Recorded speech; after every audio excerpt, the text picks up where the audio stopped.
Assalamualaikum warahmatullahi wabarakatuh. Perkenalkan, nama saya Nia Nur Aini dari Prodi PAIA akan menjelaskan sedikit tentang isu-isu kontemporer keagamaan. Yang pertama, Islam dan globalisasi. Pengertian Islam dan globalisasi. Berbicara mengenai Islam tidak lepas dari kata agama,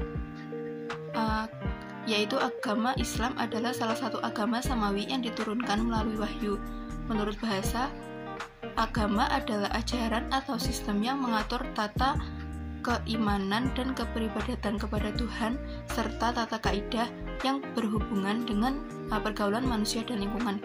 Sedangkan globalisasi merupakan diskursus yang banyak mengundang pro dan kontra antara perdebatan manusia di dunia, baik yang merasa setuju dan yang tidak. Agama akan terus dihadapkan pada posisi krusial dan akan sulit menjadi rujukan bagi pemeluknya dalam menyikapi perubahan kehidupan yang semakin cepat. Agar agama dapat kontekstual terhadap perkembangan zaman, perlu dikembangkan sikap kritis terhadap segala tafsir agama yang telah kehilangan konteks zaman. Karakteristik Islam dan globalisasi. Ungkapan Islam, globalisasi, dan peradaban dunia berusaha menjelaskan pada pertentangan, persinggungan, atau persamaan. Oleh karena itu, Islam memiliki karakter sebagai berikut. 1. Menjanjikan keselamatan dunia akhirat, penyerahan diri Muslim terhadap Allah, penyelamatan yang dijanjikan Islam dengan kesempurnaan, komprehensif, dan mendetail. Dalam hal duniawi, umat Islam diberi kebebasan seluas-luasnya untuk beradaptasi, berdialog, hidup berdampingan dengan non-muslim, tetapi juga harus mengetahui prinsip Islam. Globalisasi memiliki karakteristik sebagai berikut: internasionalisasi, liberalisasi, universalisasi, westernisasi, dan superterialisme. Secara singkat, bahwa globalisasi dapat dikatakan terjadinya keterbukaan wilayah atau negara sehingga memungkinkan interaksi antara wilayah dan negara tersebut seperti dalam hal ekonomi, politik, budaya, agama, dan lain-lain. Dampak globalisasi.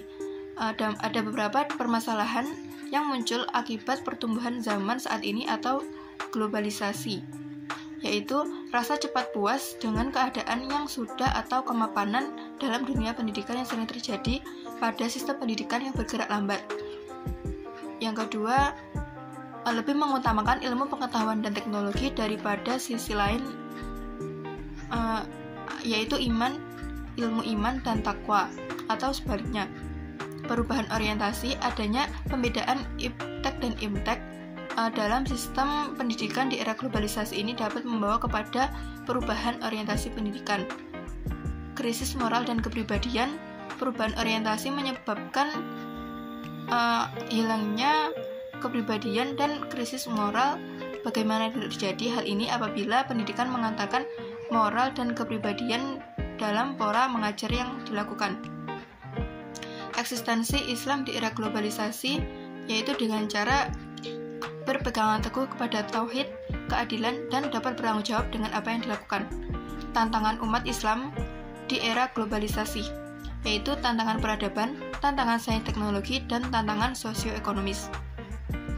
Modernisme dan puritanisme Islam. Modernisme Islam adalah sebuah ideologi politik yang dirumuskan oleh kaum modernis untuk menjadi basis bagi sebuah gerakan politik. Kaum modernis meyakini dan menerima Islam sebagai ajaran yang bersifat universal. Maka dalam penataan kehidupan masyarakat, ajaran Islam memberikan petunjuk-petunjuk yang bersifat umum, tidak detail. Hal itu diyakini sebagai kebijakan ilahi agar Islam mampu menghadapi tantangan zaman yang terus berubah. Syarat-syarat mewujudkan modernisasi beragama menurut ulama ada 3, yaitu untuk berada di tengah-tengah, seseorang harus memiliki pengetahuan, mampu mengendalikan emosi, dan harus berhati-hati. Puritanisme Islam adalah cara pandang dan gerakan yang digunakan oleh masyarakat kaum muslimin modernis di Indonesia dalam mengatasi berbagai permasalahan dan persoalan ekonomi, lingkungan, budaya, pendidikan, sosial, dan sebagainya dengan cara merumuskan ideologi keislaman yang lebih terbuka. Kelompok Puritan cenderung memandang agama ini sebagai salah satu hal yang dinamis Kelompok Puritan cenderung memandang agama secara literalis dan absolut, sehingga sangat membatasi akal dalam penafsiran Al-Quran dan hadis. Pandangan Islam terhadap Puritanisme. Dalam menyikapi kaum Puritanisme yang identik dengan aktivitas membid'ah orang-orang muslim yang di luar golongan mereka, memang ada beberapa hadis Nabi yang berbicara mengenai hal ini, dan kemudian itu menjadi dalil-dalil andalan mereka dalam meluncurkan tumbuhnya bid'ah kepada selain mereka. Namun, bila mana hadis tersebut dipahami dengan pemahaman yang benar, tentu akan jauh seperti yang mereka pahami. Mengenal gerakan fundamentalisme dan radikalisme. Istilah radikalisme ini adalah murni produk barat yang kemudian sering dihubungkan dengan fundamentalisme dalam Islam. Istilah fundamentalisme dalam Islam adalah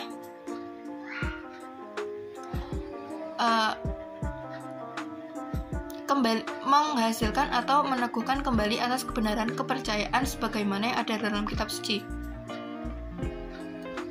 Islam sebagai agama damai sesungguhnya tidak membenarkan adanya praktek kekerasan, cara-cara radikal untuk mencapai tujuan politis atau mengarahkan apa yang dianggap sakral bukanlah cara-cara yang Islam. Dalam tradisi peradaban Islam sendiri juga tidak dikenal adanya label radikalisme. Pengertian Islam eksklusif dan inklusif.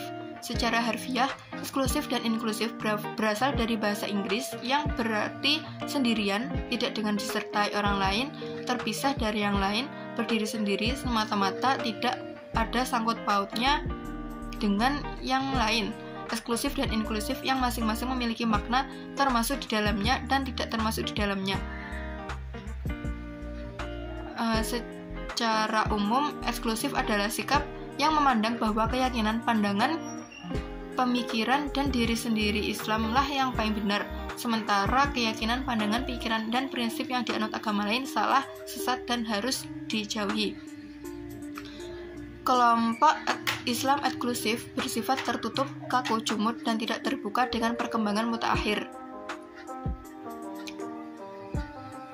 Islam inklusif adalah Islam yang bersifat terbuka. Keterbukaan di sini tidak hanya masalah berdakwah atau hukum, tetapi juga masalah ketauhidan, sosial, tradisi, dan pendidikan. Hal ini disebabkan karena adanya sebagian kelompok atau suku yang beranggapan bahwa semua Islam itu benar. Faktor yang melatar belakangi Islam eksklusif. Yang pertama, faktor ajaran atau menganggap agama-agama lain seperti Yahudi dan Kristen yang mulanya berasal dari Tuhan telah menjadi penyimpanan ajaran, walaupun mereka mencoba mengkritik atau menganalisa akan kitab sebelumnya, seakan-akan kitab sebelumnya yang dapat dikritisi. Aliran eksklusifme tidak melihat bahwa di dalam surat yang lain, Yesus memang tidak secara literal adalah konsep perbuatan dosa. Akan tetapi dengan jelas dikatakan para pengikut Yesus atau Isa bin Maryam diangkat ke surga bersama Isa bin Maryam.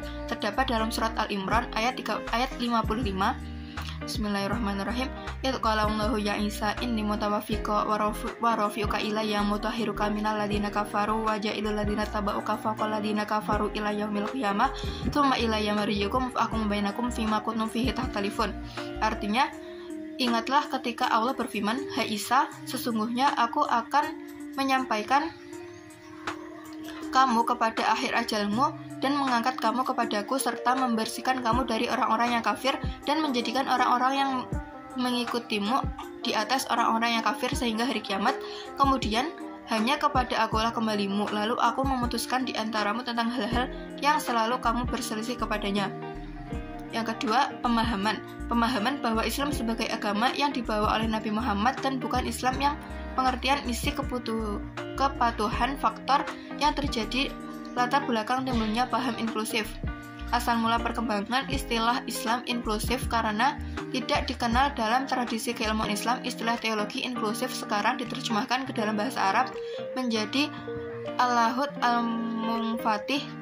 Maka kita bisa menelusuri perkembangan istilah pada era perkembangan pemikiran agama dan Kristen sejak berakhirnya Konsili Vatikan II. Ahli tafsir abad 10 mengatakan bahwa keselamatan dari Allah tersebut harus bersyaratkan pada 3 hal, yaitu beriman kepada Allah, percaya kepada hari kiamat, dan berbuat baik. Kesimpulan yang dapat kami sampaikan yaitu perubahan sosial yang berlangsung amat cepat sebagai dampak globalisasi berbagai persoalan harus dapat kita terima dengan cara hal yang baik, dan juga Islam sebagai agama rahmatan lil alamin haruslah dapat mengikuti perkembangan zaman tanpa meninggalkan aturan-aturan yang sudah ditentukan oleh syariat. Cukup sekian dapat saya sampaikan, kurang lebihnya mohon maaf. Wassalamualaikum warahmatullahi wabarakatuh.